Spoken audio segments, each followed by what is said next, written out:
Pensábamos en los sufrimientos, y cuando pensamos en los sufrimientos pensamos en qué es lo que ha cambiado, porque en realidad si uno lee la tragedia griega a hoy, el sufrimiento es el mismo. Se sufre por amor, se sufre por miedo a la muerte, se sufre por padecimientos que son más o menos comunes a la humanidad. Ahora bien, ¿qué ocurre en el mundo contemporáneo? ¿Qué pasa en el mundo contemporáneo? Y este libro tiene distintos enfoques, y esto me parece muy, muy valioso, y para mí fue un enorme placer leerlo. Pero voy a saludar primero, por supuesto, al compilador, que es Hugo Lerner. ¿Cómo estás, Hugo? Bien, ¿cómo estás vos? No me quiero equivocar, Andrés Raskowski, ¿qué tal, Andrés? Ana María Fernández, perfecto, y Juan Carlos Volnovich. Es correcto, lo dije bien, no me equivoqué. Perfecto, empezamos bien. ¿Por qué este libro, Hugo?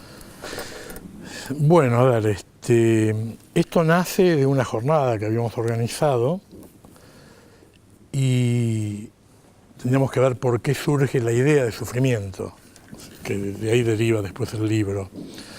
Los sufrimientos es un tema que, como vos estabas planteando recién, ha sido central en el transcurso de la humanidad. Siempre se ha sufrido, no solo ha tenido alegrías el hombre. El tema que yo le he querido dar, y por eso lo hice, como digo en el prólogo, un grupo heterogéneo, dar una mirada actual de cuáles serían las causas actuales del sufrimiento. Como yo planteo en mi artículo, Freud, que habló de los sufrimientos, Angluk en alemán, decía que era tres causas: o los fenómenos de la naturaleza, problemas corporales o las relaciones con los demás, en los cuales incluía la política, los vínculos interpersonales. En mi artículo yo y varios de mis colegas han puesto mucho el eje ahí. ¿Qué pasa en el vínculo con los otros como una causa de sufrimiento? Esto es lo que cambió, porque no es lo mismo trabajar como trabajaba Freud, ¿no es cierto?, con la histeria en ese momento, con la sociedad victoriana, la represión sexual, a este mundo que tenemos actualmente. ¿Qué opinas, Andrés? Pienso que sí, cambió mucho. Los descontentos con la civilización, el malestar en la cultura que Freud delimitó, son aquellos malestares que existen en todas las culturas. Quizás porque la cultura implica ciertas renuncias fundamentales. En mi artículo, yo traté de ir un poco más allá del malestar estructural inevitable en la cultura y hablar un poco de las situaciones más traumáticas que nuestra cultura impone, y el artículo tiene un eje en cuanto a cuánto la mortificación nos lleva a la autodestrucción. Bueno, citas a Hamlet, que por vengar al padre ha puesto su propia vida, ¿no es cierto? Exactamente, y tomo el soliloquio de Hamlet como emblemático de la cultura occidental, y en realidad es una reflexión sobre el suicidio. Y por eso tomo mucho la problemática del suicidio también, de las cuales 30 millones de personas por año intentan suicidarse en el mundo. Y ahí en ese artículo está mi amigo Pessoa, Fernando Pessoa. Un extraordinario poema de Pessoa refiriéndose a lo que uno ha dejado de vivir. Y está Jorge Luis Borges, ¿no? que él dice que no fue feliz en ese poema, un poema muy, muy conocido. Un poema muy conocido. He cometido el peor de los pecados, no he sido feliz. Creo que representa un poco, lo que le pasa a cada individuo, ¿no? El margen de felicidad y de infelicidad es responsable de muchas de nuestras afecciones psicosomáticas y de lo que uno ha observado con los amigos. Muchos se han ido prematuramente y creo que es por causas psicológicas. Ana María Fernández, tu artículo es distinto, digo porque es una temática distinta. Me impactó mucho saber que el femicidio ha crecido tanto y me impactó mucho pensar en las huellas que quedan, ¿no? En alguien que fue abusado en la infancia, que es un poco lo que vos tratás. Y hablas de la escena cruel. ¿Qué es la escena cruel? Es un guiño para los psicoanalistas, pero también puede ser para el público, en el sentido que nosotros solemos hablar de la escena edípica como fundante de muchas cuestiones del psiquismo, y entonces lo que yo planteo en ese capítulo es que hay un modo de crueldad que es los abusos efectivamente producidos en niños y niñas, sean sexuales o sean físicos, que arma un tipo de constitución psíquica muy particular a lo largo de la vida, y que los tratamientos de esas personas que sufrieron abusos en su infancia, que llegan a la consulta psicoanalítica de adultos, exige que el dispositivo psicoanalítico se adecúe mejor al tipo de sufrimiento de estas personas. Hay algo que se hace hincapié en tu artículo, que es que en algún momento no se le cree al que cuenta el abuso, no le creen. Claro. No le creen. Incluso, no sé si es en tu artículo o en otro, ni siquiera Freud creyó en algún momento en lo que le contaban los pacientes en este terreno. Bueno, él al principio creyó absolutamente, y después empezó a pensar que no podía haber tantos adultos familiares que abusaran de estas niñas o niños, y lo curioso es que inventa la noción de realidad psíquica. Es en la realidad psíquica donde eso ocurrió, que es fundante del psicoanálisis, pero al mismo tiempo no todas las fantasías de abuso son solo fantasías. También hay una gran población de gente, lamentablemente increyendo, donde se ha sufrido el abuso, pero queda en el psicoanalista de hoy la dificultad de creo o no creo. Y no se trata de creer o no creer, sino se trata de que el dispositivo agudice sus instrumentos para ubicar cuándo hay un abuso realmente acontecido y cuándo es una fantasía edípica, neurótica o lo que fuera, ¿no?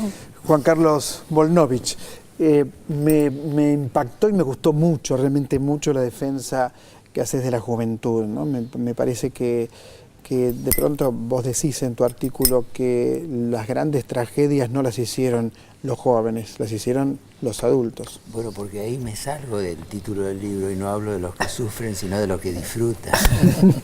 Al hablar de los jóvenes, de los pibes. Rebelde. Porque, a ver, los grandes cambios que hubo es entre la cultura textual y la actual, que es la cibercultura, una cultura donde los medios de comunicación tienen una presencia que han cambiado no solamente el uso práctico, sino toda la cultura. Y en esta cultura hay nativos digitales, que son los pibes, y somos inmigrantes digitales los adultos. Y a duras penas. Y es claro, y los pibes tienen una ventaja comparativa sobre nosotros, porque están familiarizados con esas tecnologías que les da una cantidad de poder enorme, de poder y de poder político también, ya se sabe.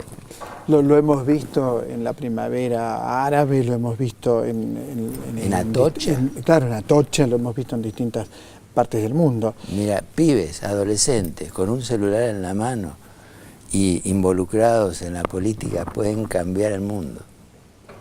Esto es un factor revolucionario en algún punto. Puede serlo. Digo, es un factor de transformación potencialmente. No y por otra parte hay necesariamente. una democratización de la palabra. Antes hablábamos los que teníamos una cámara, los que teníamos un diario para escribir, hoy todos hablan. Con los excesos también que eso implica. Exactamente. De todas formas, más hay una pirámide jerárquica donde los lugares de poder están todavía en manos, por supuesto, de varones y en manos de las grandes transnacionales, ¿no? Hugo, hay nuevas patologías en el mundo contemporáneo, patologías que ni siquiera imaginaba Freud, me parece. ¿Cómo lo ves? En relación al sufrimiento, ¿no es cierto? Sí, yo efectivamente creo que así como cambia la subjetividad, cambian las patologías. O sea, es un correlato de cómo va cambiando el sujeto a través del tiempo. No podemos pensar que el sujeto de la época victoriana es el mismo que está hablando Juan Carlos con estas nuevas tecnologías y demás.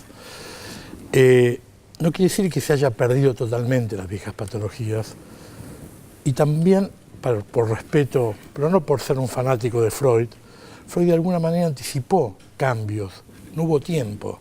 Él se dedicó básicamente a las neurosis, pero en algunos artículos se anticipa a las problemáticas que tienen más que ver con cierta dificultad en la estructuración psíquica, que tendría que ver más con las patologías actuales. ¿Y cuál es la encrucijada del psicoanálisis? Que vos lo planteas en tu artículo. ¿Cuál es la encrucijada? Y la encrucijada es no poder, para algunos, creo que todo este grupo, por eso los he convocado, están preocupados por querer dar respuestas, no tratar de dar respuestas siempre con el mismo modelo talmúdico del psicoanálisis. Si el psicoanálisis no se ayorna, vamos a perder mucho terreno. Y creo que sigue siendo para mí, no solo para mí, una herramienta terapéutica importante. No perder de vista de que Freud lo planteaba como un método de investigación del inconsciente, pero también como un método terapéutico. Si perdemos de mira eso, por eso pongo ahí que Freud planteaba dos motivos para analizarse, o la curiosidad o el sufrir. Vos decís que ahora es el sufrir. Ahora es el sufrir. ¿No cambió el psicoanálisis mucho? Sí, cambió radicalmente, radicalmente.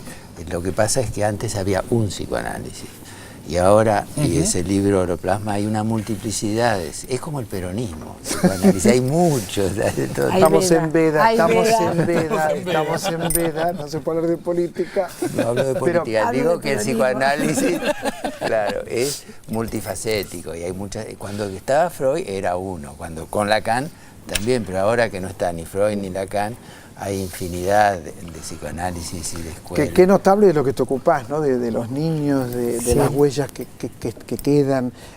Sí que aumentó el femicidio un 63%. Sí, aumentó muchísimo y también es una advertencia a la práctica psicoanalítica, porque eso que era un tema de los diarios, hoy puede estar en el consultorio, en el sentido de que hay que estar muy alertas a indicios de personas capturadas en vínculos muy posesivos que un buen día aparecen en el diario y uno no toma eso como indicador y necesidad de intervenir específicamente, ¿no? Los felicito por los sufrimientos. A Andrés, seguí escribiendo sobre literatura y psicoanálisis, que es apasionante. Por favor, te lo pido.